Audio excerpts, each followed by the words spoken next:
Hey everybody, how's it going? AAA here. So, welcome to this new set. I can't really call it a set. It's still my dorm room, and here's how I got this. So as you can see, this is kind of what I have to do in order to get that frame right there, which you guys will be seeing. Will be something like this, of course, without the boxes and the clothes and everything.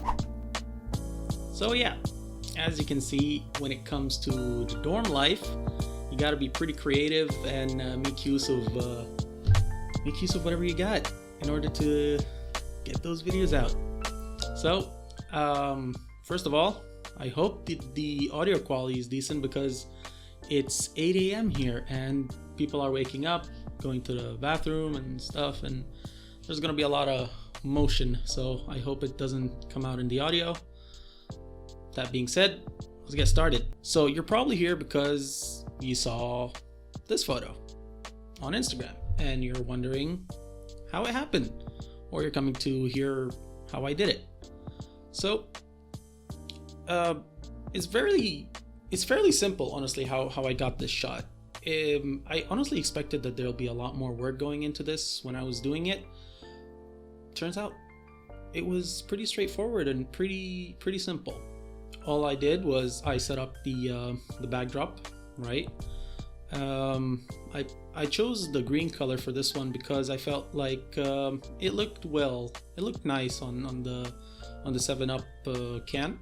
So I set up the backdrop using my monitor as usual as the wall, and then I had the can in the fridge for a very long time, since last night, in order to get it as cold as possible. Like, I even put it in the section which is closest to the freezer, so to get it really nice and cold.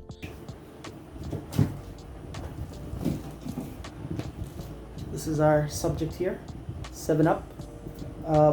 It's called Free, 7-Up Free. It has no sugar, no coloring, and 0 calories. I don't even know why 7-Up would have coloring, but yeah. So anyways, I like how this can looks. It looks nice and frosty right now, so I want to take a picture while it's nice and frosty. Also, I want to add some bubbles. I want to add some condensation. When you're taking photography, like a product photography of a can or a drink or something that's supposed to be cold and have a nice condensation on it, there's two ways to go about it. First is the method that I used, which was not that great, but it's what I did because it's all I had on me at this time. And then there's the proper way. So the proper way, you're supposed to use an atomizer or a spray, right? That's 50% water and 50% glycerin. And that spray, why this mix is because the glycerin will help keep the droplets nice and round, basically, on the drink, and it will look nice and crisp.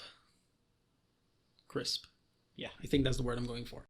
But honestly, the fact that I didn't have it and I just did it with water, it turned out pretty okay. I'm happy with the results.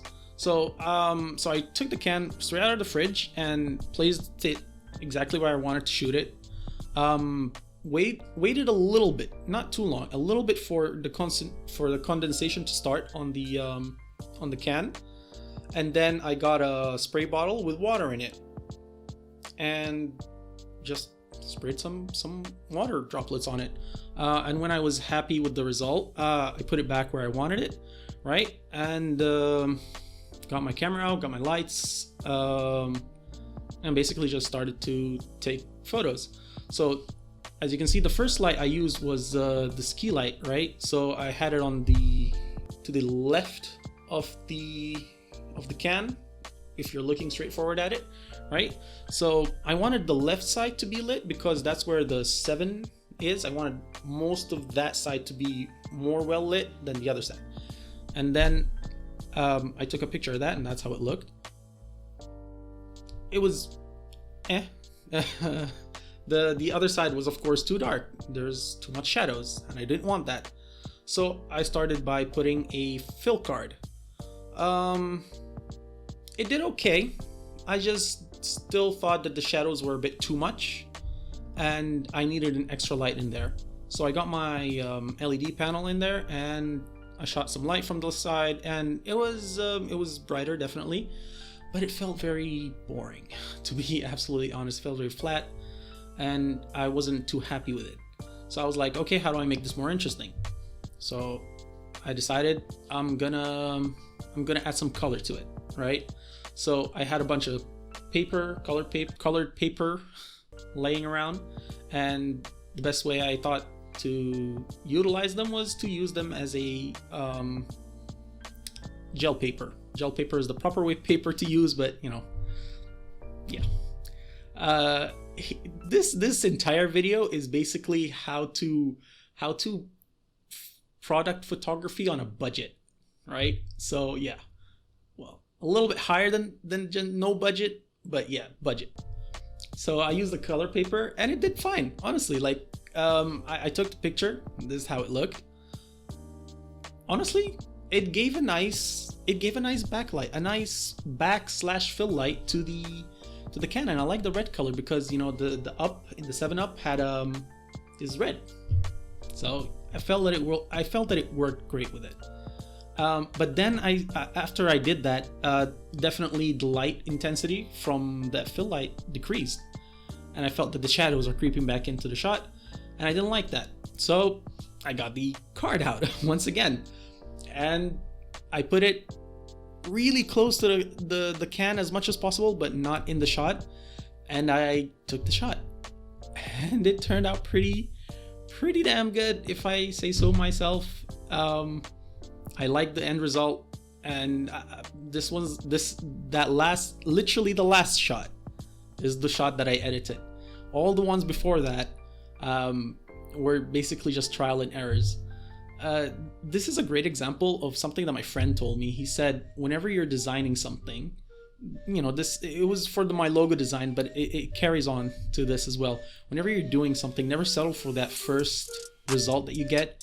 Even though you might like it, you might take the picture and go like, ooh, that looks really nice. I like that. I like how it looks. But never settle for that one. Keep on adding to it. Just keep on adding. I'm sure if I kept on adding to this one as well, I would have probably made it more interesting somehow. But I've been kind of stagnant lately when it comes to getting my videos out there. So I wanted to do something as fast as possible and you know, create content. So that's why I settled with that, and it looked fine to me. Like, honestly, this is the first time I did like a product photography for a can, and it turned out pretty nice. I like how it ended. So yeah, that's basically how I got this shot. So I really hope you guys enjoyed this video. If you liked it, please give it a thumbs up. A subscribe would be great. That's basically how the algorithm works here on YouTube. The more likes, the more people get to see it. So please share it with a friend if you think it's helpful, if you think it was worth watching, and I'll see you in the next one. Peace.